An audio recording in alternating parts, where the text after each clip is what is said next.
ओम नमो भगवते वासुदेवाय। ओम नमो भगवते वासुदेवाय। ओम नमो भगवते वासुदेवाय। श्रीमद् भागवतम चौथा कैंटो 30वां अध्याय और 45वां श्लोक। ततो अग्निमारुतो राजन् मुखतो रुषा महीं निर्वीरूढं कर्तुं संवर्तक इवात्यये। हे राजा, प्रलय के समय शिव जी क्रोध में आकर अपने मुख से अग्नि तथा वायु छोड़ते हैं। प्रचेताओं ने भी पृथ्वी तल को पूर्णतः वृक्ष रहित करने के लिए अपने मुखों से अग्नि तथा वायु को छोड़ा। तो प्रलय के समय क्या होता है? जैसा हम पहले बताते हैं आपको कि अलग अलग संसार की वस्तुएं अलग अलग चीज से बर्बाद होती हैं। कुछ चीजें पानी में गल जाती हैं, लेकिन हमने आपको बताया प्लास्टिक पानी में नहीं गलता है, लेकिन प्लास्टिक अग्नि में फट से जल जाता है।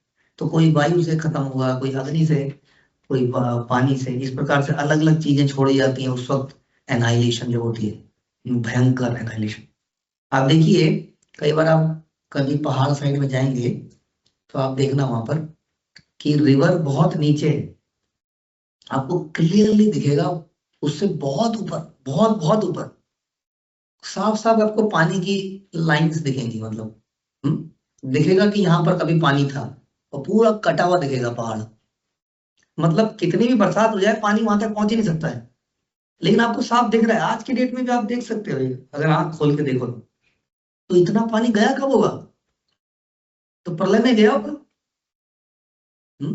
आपको दिखा देंगे, हम कभी ले जाएंगे तो इतना इतना पानी चारों तरफ भर जाता है। और आप जानते ही हैं, आपने कथा सुनी है किस प्रकार से सारा संसार जलमग्न हो गया था।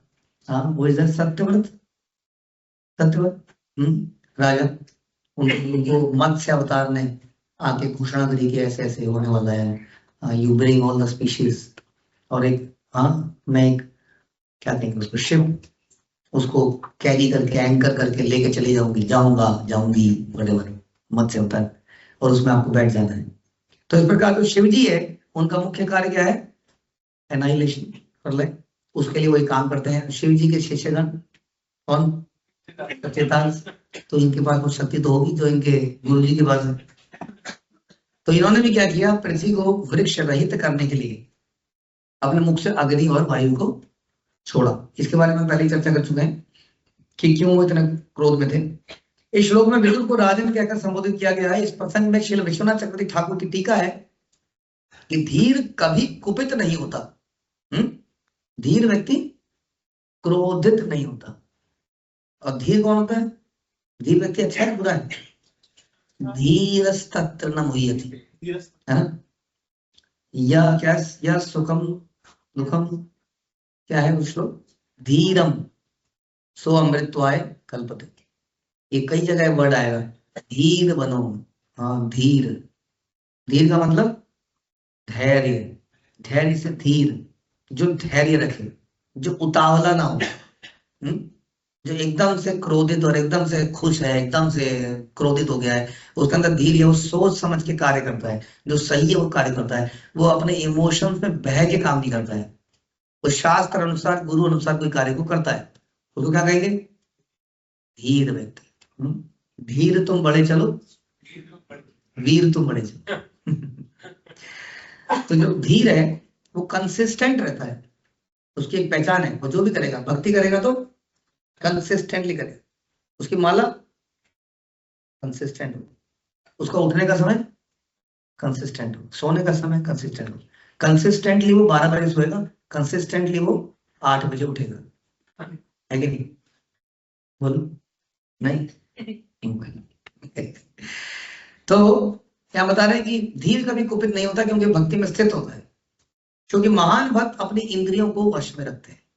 ये ऐसा क्यों कर पाते हो? क्योंकि इंद्रियां उनके वश में है। मन हमेशा कुछ उल्टा करने को ही बोलता है, क्योंकि मन कंडीशन है। लेकिन धीर व्यक्ति ये सोचता है कि सही क्या है, इसलिए वो मन की बात नहीं सुनता। एज टोल्ड बाय भक्ति सिद्धांत सरस्वती ठाकुर, हमसे सबसे बड़ी गलती ये होती है कि हम मन की बात को सुनते हैं, और इसके लिए हमें बाद में पछताना पड़ता है। ध्यान रखिए। ऐसा लगता है कि मन हमारा मित्र है, जो बोल रहा है सच बोल रहा है, मेरी बात को समझ रहा है, मेरे इमोशंस को समझ रहा है, वही सच्चा मित्र है। सबसे पहला सच्चा मित्र कौन बन जाता है हमारा? मन। क्योंकि जो भी भावना है उसको सपोर्ट करता है। मैं सही हूं कि नहीं? हाँ तुम सही हो। वो गलत है कि नहीं? हाँ वही गलत है। कौन सबसे बड़ा मित्र हुआ? यही तो। ये मन मेरा सबसे बड़ा मित्र है। और बुद्धि या कोई गुरुजन क्या बोलते हैं? नहीं नहीं तुम गलत हो, तुम गलत हो। इसलिए उन्हीं से द्वेष रहता है। नहीं नहीं नहीं, ये बता रहे तो इसलिए बता रहे हैं कि महान भक्त अपने इंद्रियों को वश में रखते हैं, अर्थात भक्त को राजन कहकर संबोधित किया जाता है, हे राजा। और राजाओं में भी और ज्यादा बड़ा बन जाता है तो महाराजा। कहते हैं ना। अब बताइए, गोस्वामी लोग सैफरन पहनते हैं तो क्या बोलते हैं उनको? महाराज। बताइए ये क्या बात है महाराज? तो वो क्या है कि महाराज है वो इंद्रियों के स्वामी है। हाँ, क्योंकि उनके पास फक्कड़ है ना आदमी, धन दौलत नहीं है, तो इंद्रियों के स्वामी को ही महाराज बोल लो तो शायद संतुष्ट हो जाओ अपने आप को महाराज बोल के। ऐसा नहीं है। इंद्रियों का राजा बनना सबसे मुश्किल काम है दुनिया में। आप पत्नियों के राजा, प्रॉपर्टी के राजा, कारों के राजा बन सकते हैं, लेकिन इंद्रियों के राजा बनना बड़ा मुश्किल है। तो जो वास्तविक राजा वही है जो अपनी इंद्रियों को वश में कर ले। अगेन वो what is it, which files, Epstein files. Epstein files में कई सारे राजाओं की पर्दे खुले, तो पता चला ये राजा है, काहे के राजा है? तो गुलाम है, गुलाम। हाँ, अपनी इंद्रियों के गुलाम है। यस, इसमें मैंने आपको बताया था, एक बहुत बड़ा सेंटली व्यक्ति जो दुनिया को भक्ति सिखाता है, क्या बोले उसने, क्या बोला? मतलब God is construct and woman is real. So God is construct, God तो बनाया हुआ है, मैं बनाई हुई फिलोसफी ऐसी ही बांट रहा हूँ दुनिया में, पर तुम्हारे पास रियल वस्तु है, वो क्या है? बताइए। तो ये राजा है, हाँ, योगी राज, महर्षि, क्या है? महर्षि समथिंग समथिंग। और योगी, गुजरात योगी, बहुत योगी मिलते हैं, क्या कहते हैं उनको, जो कि क्या बोले, इंजॉयमेंट से समाधि प्राप्त करते हैं। महर्षि, महर्षि कुछ है ना निकले लोगों के, महर्षि, जगत गुरु, श्री श्री 1008। हाँ, तो वास्तविकता में ये श्री रूप गोस्वामी ने हमें सिखाया, श्री उपदेशामृत में, कि जो इन शरीर के वेगों को, वाचो वेगम, मनसा क्रोध वेगम, दिव्या उदर उपस्थ वेगम, एतान यो वेगान यो विषय विषयेत धीरा। हाँ, जो इन वेगों को रोक पा रहा है, इंद्रियों के वेगों को, वो क्या है? सब पृथ्वी से शिष्यात, वो पूरी संसार को शिष्य बनाने लायक है। तो वास्तविकता में यदि आपको बड़ा आदमी बनना है, जो हर कोई कोशिश कर रहा है, स्कूल कॉलेज इसलिए खुले गए हैं, बड़ा आदमी बड़ा बिजनेस। हाँ, तो कैसे बनोगे आप? देखिए, पता नहीं संसार में कितनों को कंट्रोल कर पाएंगे, कितनी कंट्री खोल पाएंगे, कितनी कंट्रीज को कंट्रोल कर पाएंगे, कितनों का राजा बनेंगे पता नहीं, लेकिन एक सबसे आसान काम है, गरीब फक्कड़ आदमी भी राजा बनाना हो तो वो अपनी इंद्रियों को कंट्रोल कर ले और राजा बन जाए। वो कहेगा, कौन कहेगा मुझे राजा? हाँ, इस कौन के भक्त आपको राजा कहेंगे? यस, कह रहे हैं कि नहीं कह रहे हैं? हमारे जितने महाराज लोग हैं, ऐसा तो नहीं है ना बहुत बड़े अमीर लोग हैं इनको महाराज कहा जा रहा है, कई लोग तो बहुत ही लोअर जगह से आए हुए हैं, वो महाराज बन गए। जस्ट उन्होंने क्या किया? अपने को कंट्रोल किया। तो संसार में अगर कहीं पर करेक्शन की आवश्यकता है तो कहाँ है?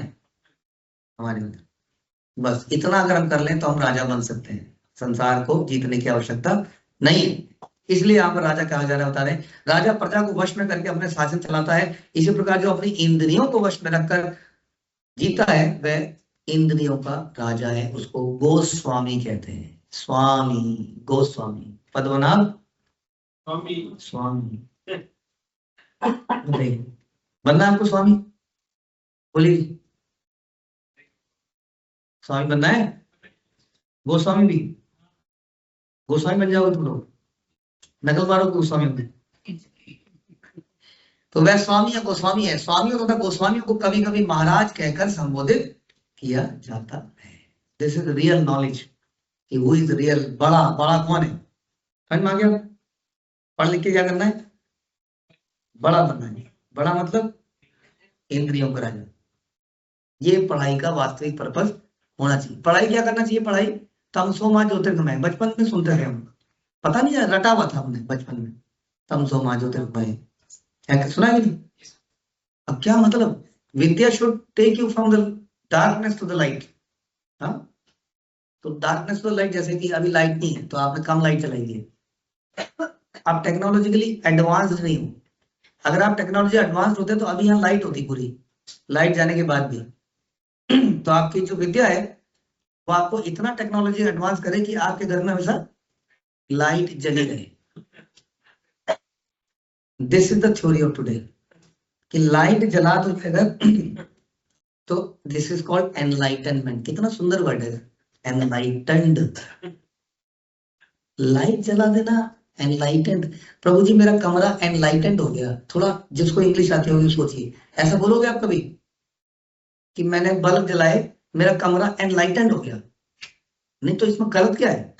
टेक्निकली तो करेक्ट है, कहाँ कुछ मिसिंग है? कुछ मिसिंग तो है ना? नहीं, एनलाइटन इतना हल्का वर्ड नहीं प्रभु जी कि उसको आप बोलोगे कमरा एनलाइटन हो गया, ऐसे नहीं बोलते प्रभु जी। चेतना, मेरे दिव्य चक्षु खुल गए तो कहते मैं एनलाइटेंड हो गया। तो वास्तविक एनलाइटन क्या है? तमसो माँ ज्योतिर्गमय क्या है? ये हमें पता चले कि हम कौन है, कहाँ से आए हैं, क्या करना है, जाना कहाँ है, जीवन का पर्पस क्या है, इसको कहते हैं एनलाइटनमेंट। ये है वास्तविकता में शिक्षा, ये शिक्षा का पर्पस होना चाहिए। हाँ, नोट कमाना शिक्षा का पर्पस नहीं है। क्या बताएं आप, हमारी संस्कृति में आज भी मैंने कई बार एग्जाम्पल बताया, हम लोग पहाड़ में, मैंने कई बार बताया ना एग्जाम्पल, गांव में आपके कॉलोनी में आसपास सबसे बढ़िया सजी हुई दुकान किसकी होती है? पॉश। शराब की भीड़ बहुत होती है, पॉश ना कॉस्मेटिक, उससे ज्यादा सोचिए इलेक्ट्रॉनिक, खाने पीने की पॉश। सोचिए क्या कह रहे हैं जवान, दुकान को देखते हैं आपकी आंख भाई कहाँ से देखिए ना, अपने दिमाग को लेके जाइए ना मार्केट में, किसकी दुकान सबसे चमकती हुई दिखती है? ज्वेलरी दिखती है कि नहीं? गांव में ज्वेलर को अछूत मानते हैं हमारे, हमारा सबका घर यहाँ पे है, मैं कभी आपको गांव में ले जाऊंगा, उसका घर वहां एकांत में, हम पूछते थे वो कोई शेर आ गया तो, अकेला है घर, अकेला घर, एकांत में उसका घर है, सारे लोग यहाँ रहते हैं, अछूत है। क्यों अछूत बताओ? पैसा कमाता है, काम है पैसा कमाता है, अछूत अलग है, तेरा काम पैसा कमाना है, आज भी है वो घर, अलग है। तो बताइए, और आज की डेट में, so we are not saying that the jewellery business is bad और समथिंग, और ज्वेलर सारा झूठ, उनकी तो नॉलेज में कुछ कमी है, बट उस कमी के अंदर भी क्योंकि वो वैदिक कल्चर है ना, तो वो वैसे ही चला रहा है। अब वो चला क्या आ गया, वो कास्ट बन गया, कास्ट सिस्टम बन गया। कास्ट सिस्टम में क्या, अब सुनार का बेटा भी अगर वो ये काम नहीं करेगा तो अछूत है, तो डिफरेंट डायरेक्शन में चला गया, वो एक समस्या है। But originally the philosophy was कि जो ब्राह्मण है वो सबसे उच्च माना जाएगा, पैसा नहीं है उसके पास, ब्राह्मण पे पैसा नहीं होता था, क्योंकि अगर उसको पैसा आता भी था तो वो कहता था उसको दान दे दो, उसको दे दो, मुझे क्या करना पैसे का?" पैसा उस पर बिल्कुल नहीं होता था। और क्षत्रिय, हाँ, क्षत्रिय लंबे चौड़े व्यक्ति, और उससे वैश्य, इस पे पैसा। लेकिन सबसे टॉप किसको माना गया? ब्राह्मण। क्यों माना गया? बिकॉज ऑफ द नॉलेज, हाँ, आत्मा का ज्ञान, ये उसके पास वस्तु है। तो ये वास्तविक शिक्षा है। और ब्राह्मण शिक्षा देते थे, काहे की शिक्षा देते थे? ये शिक्षा देते थे जो जो सुनार की, black Smith, gold Smith, this Smith, ये सब नॉलेज को क्या माना गया? Lower level, lower. इसलिए जितने भी इंजीनियरिंग, ऐसे अकाउंटेंट, क्या कहते हैं उसको? मुंशी, मुनि, सब भी देख लो ना, सब तो पता चल रहा है। हाँ? और ये हमारे जो इंजीनियर साहब, लोहार,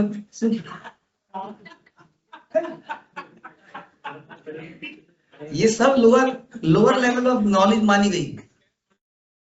but lower level of knowledge मानी गई, लेकिन आज की डेट में they are high earning jobs.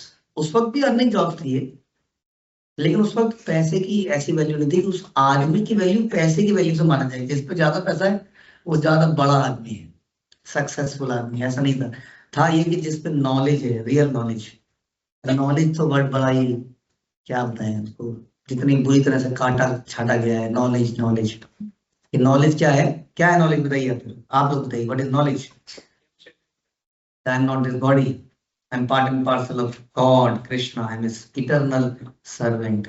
और इससे रिलेटेड बहुत सारी चीजें। This is real knowledge, this is real तमसोमा ज्योतिर्गमय, मृत्युमा अमृत गमय, अस्तोमा असतोमा सतगमय। This is the real thing. विद्या ददाति विनयम। हरे कृष्ण। श्रील प्रभुपाद की जय। ग्रंथराज श्रीमद् भागवतम की जय।